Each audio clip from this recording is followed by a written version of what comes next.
warahmatullahi wabarakatuh. Kami di sini ingin menyelesaikan tugas akidah dengan dosen pengampu Ibu Isnawati. Saya di sini Hairunisa Dan saya Asainisa Sabila. Kami dari kelas 2E Prodi PGSD ingin menyelesaikan tugas wawancara, yaitu mewawancara dua keluarga untuk mengetahui bagaimana implementasi tauhid dalam keluarganya. Untuk videonya, mari kita simak dan kita tonton.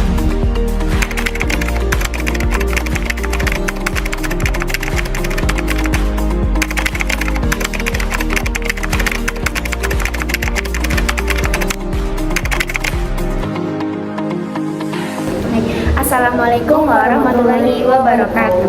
Waalaikumsalam warahmatullahi wabarakatuh. Kami di sini dengan saya sendiri Hairunisa Saya Asainisa Sabila. ingin menyelesaikan tugas akidah dengan dosen pengampu Ibu Isna.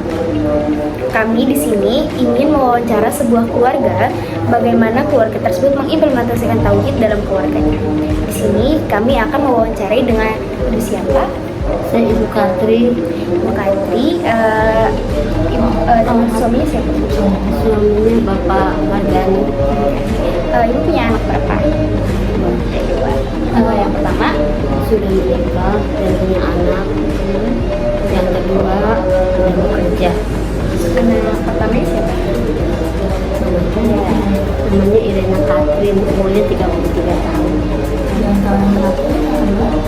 Radila Ratu, umurnya 24 tahun. Ibu alamatnya di mana? Jalan Madrasah Tua ke Masjid RT 4 RW 3 nomor 8 Pondok Labu. Kita semua wawancara ya, Bu. Oke. Mau bertanya, bentuk aturan keagamaan apa yang Ibu lakukan di rumah? Bentuk aturan Seperti sholat harus berjamaah kah, atau adakah pengajian yang dikhususkan di keluarga ini?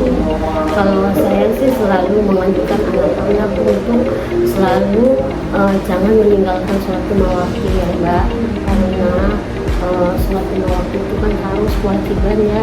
Jadi kalau seumpama sampai ditinggalkan nanti orang tuanya yang mendapat dosa di sana ya, pertanggungjawabannya. Dan kalau Apakah ada kegiatan nih setiap habis maghrib ibu harus melaksanakan tadarus nih sekeluarga gitu? kalau untuk sekeluarga mengerjakan tadarus itu sih paling saya aja sama bapaknya ya, karena anak-anak itu kan kerja dan kebetulan yang satu udah menikah juga udah bisa rumah, kalau yang satu kerja pulangnya malam, jadi kalau bersama-sama itu nggak bisa. Kecuali kalau pas malam Jumat anak saya bisa pulang cepat itu karena di rumah kami setiap malam Jumat itu ngadain pengajian, jadi bukan untuk keluarga saya aja, jadi keluarga besar ya, ya gitu ya. Jadi bisa, tapi kalau untuk hari-hari biasa susah ya, paling saya sama bapaknya aja. Pasti. Apa sih motivasi Ibu untuk melakukan kegiatan keagamaan di rumah? Ya satu pastinya untuk pahala ya Mbak. Ya kedua untuk menguatkan ukhuwah Islamiyah ya Mbak. Terus kalau dengan adanya begini kan jadi kita itu mempererat tali silaturahmi ya. Jadi kita dekat sama anak, sama saudara gitu ya. Ya itu aja. Oke, bagaimana sih proses yang Ibu lakukan ketika memperlakukan aturan-aturan agama di dalam rumah? Apakah bisa lancar saja? Ya pasti kalau untuk kendala pasti ada ya Mbak, namanya anak-anak ya, pasti ada, tapi saya nggak bosan-bosannya untuk selalu mengingatkannya untuk ya sholat, puasa kalau bisa ya, terus kayak ngaji gitu kalau bisa selalu, maksudnya kalau ada waktu harus disempetin. Kalau sholat berjamaah itu di keluarga ini apakah selalu rutin?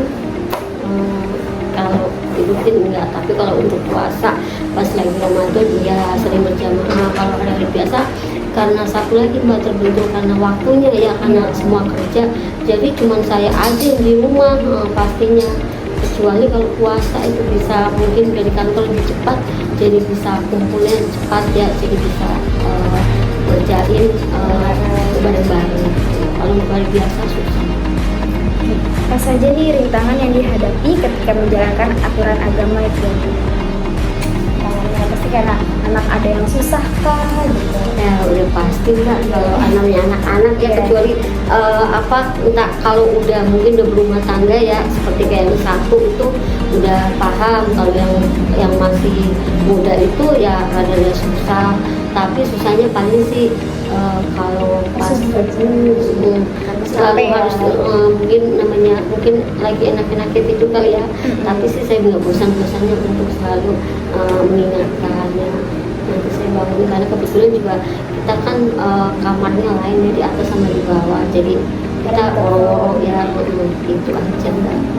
Bagaimana nih respon ibu terhadap rintangan tersebut? Apakah ibu memakluminya ataukah ibu akan memarahinya atau ada hukuman apa? Saya kalau hukuman sih enggak, cuman saya nggak bosan-bosannya untuk selalu mengingatkan ya Mbak.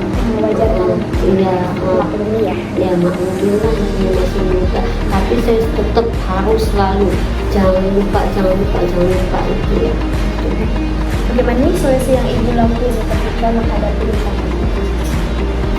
Solusinya apakah ibu ya itu ya Bu tadi akan selalu tetap mengingatkan walaupun memang kadang ada kendala dari anak ibu. Apa manfaat yang ibu rasakan nih ketika ibu selalu menerapkan aturan tersebut? Ya alhamdulillah anak-anak maksudnya dengan menerapkan itu ya Mbak, sholatnya ya mau gitu ya, mau ngerjain, dijaga gitu. Terus ya dengan adanya sholat itu kan otomatis pasti dibantu sama doa-doa ya Mbak. Ya alhamdulillah dengan doa itu cita-cita mereka tercapai ya, bisa setelah kuliah bisa langsung kerja, walaupun ya maksudnya kerjanya nggak bagus-bagus amat, tapi alhamdulillah udah punya penghasilan sendiri, mungkin karena dari doa masalahnya itu.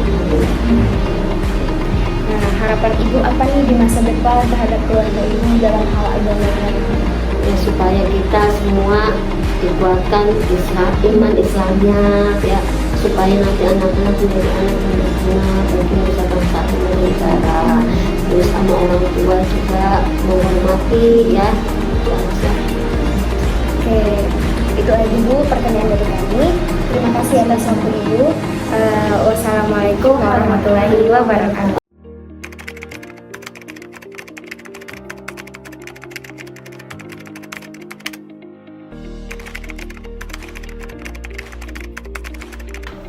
Baik, kami di sini sudah bersama narasumber yang kedua, yaitu dengan keluarga Bapak Dimas. Silakan Bapak Dimas untuk memperkenalkan. Assalamualaikum warahmatullahi wabarakatuh. Waalaikumsalam warahmatullahi wabarakatuh. Perkenalkan diri, saya Muhammad, istri saya. Saya berumur 43 tahun.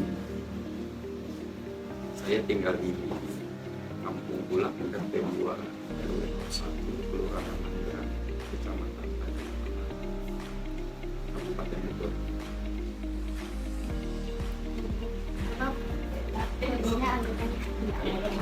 Anggota keluarga ya.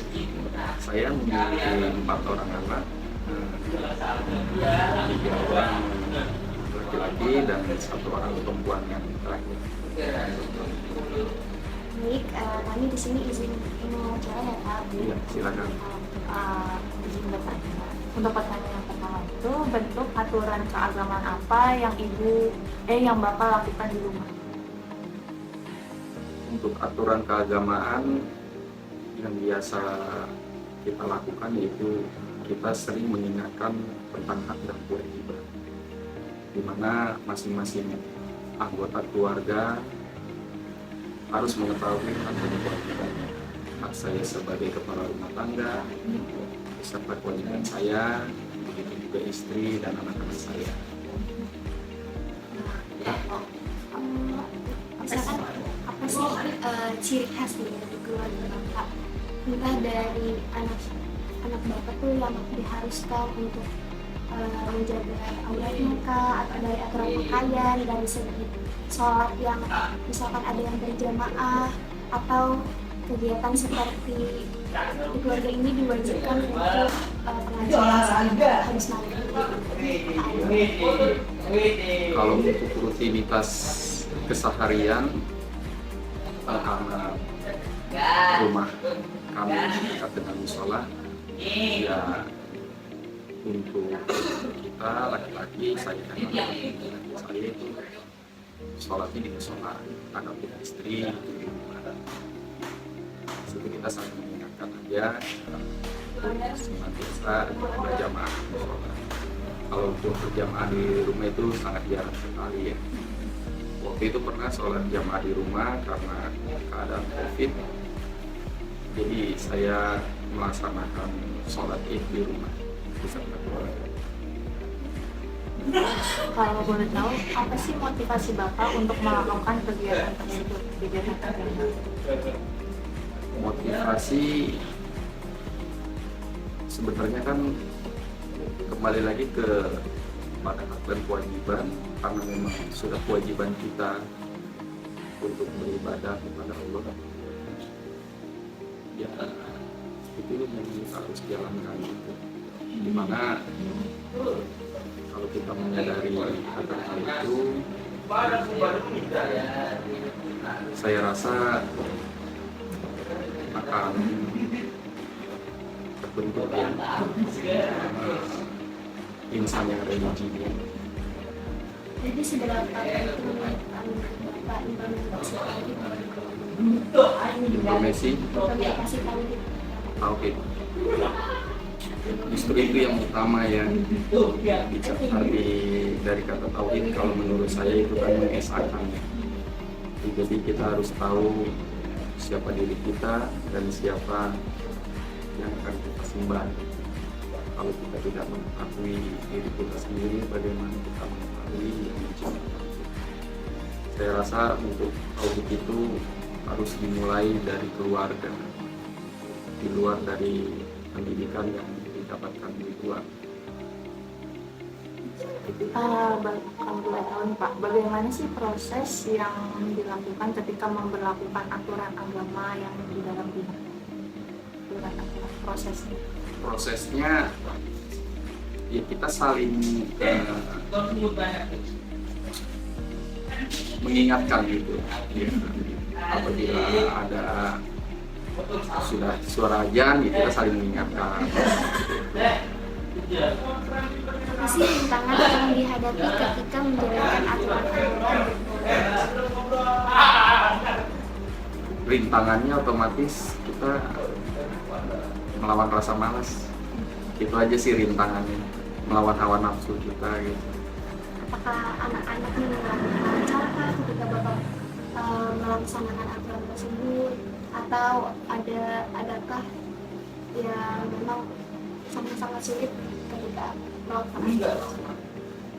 Ya sifatnya situasional ya, terkadang mereka mudah untuk diarahkan, ya terkadang mereka agak sulit untuk diarahkan karena mereka dunia mereka kan masih dunia bermain ya. Iya, karena mungkin mereka sedang asik dalam bermain, kita suruh untuk melaksanakan aturan agama yang mungkin di situ tinggal tergantung kita bagaimana cara kita mengingatkannya dan mengajaknya juga. Bagaimana sih respon Bapak terhadap rintangan tersebut? Apakah Bapak memaklumi kah, mewajari kah, ataukah ada Bapak melakukan kayak hukuman ketika anak tersebut tidak, anak atau anggota keluarga Bapak tidak melaksanakan? Pertama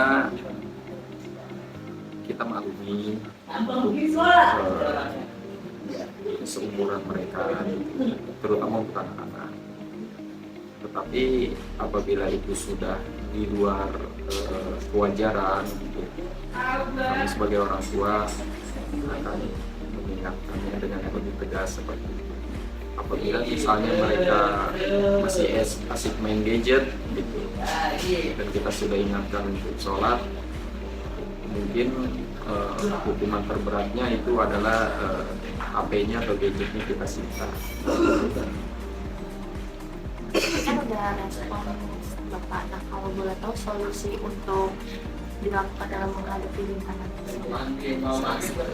Solusinya ya kembali kepada kepala rumah tangganya ya, imamnya. Semuanya tergantung dari saya sebagai seorang kepala rumah tangga, otomatis seorang istri dan seorang anak akan melihat cerminan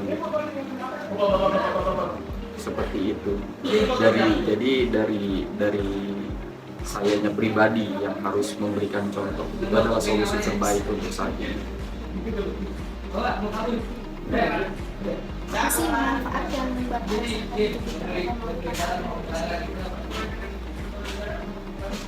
Jika memang benar-benar menjalankan aturan sesuai syariat agama, otomatis kita akan merasakan ketenangan di dalam keluarga ini gitu. Ya, bisa dibilang sakinah ya. Sakinah itu kan artinya tenang. Seperti itu. Nah, untuk harapan Bapak di masa depan keluarga Bapak itu seperti apa, seperti gimana Dalam hal agama ya sesuai dengan ajaran kita diciptakan oleh Allah, lalu dipasang-pasangkan lintas kuno ya, agar kita merasa tenang. Ya seperti harapan saya bisa berkeluarga dengan tenang. Ya. Yang sakinah maksudnya. kayak harapan Bapak nih terhadap anak-anak Bapak sama istri Bapak dalam hal agama apa sih Pak? Oh iya. Ya harapan saya untuk istri dan anak-anak saya itu, untuk istri saya kembali lagi yang seperti awal saya katakan, mereka harus tahu hak dan kewajiban. Itu saja. Jadi apabila kita sudah tahu hak kita apa, kewajiban kita apa, saya rasa tidak perlu ada perdebatan lagi ya di dalam rumah tangga ya, karena semuanya sudah ada aturannya, tinggal tergantung kita mau menjalankan apa tidak. Jadi itu saja apa yang dapat kita tanyakan, kurang lebih mohon maaf. Terima kasih atas waktunya. Sekian dari saya. Wassalamualaikum warahmatullahi wabarakatuh. Waalaikumsalam. Nah, setelah kita menyaksikan video hasil wawancara tadi, kita dapat menyimpulkan di keluarga yang pertama itu di setiap orang tuanya itu selalu memastikan anak-anaknya untuk melakukan sholat 5 waktu secara tepat. Dan yang kedua itu mereka selalu mengadakan pengajian rutin di malam Jumat. Dan yang ketiga itu di bulan Ramadan selalu melaksanakan sholat berjamaah.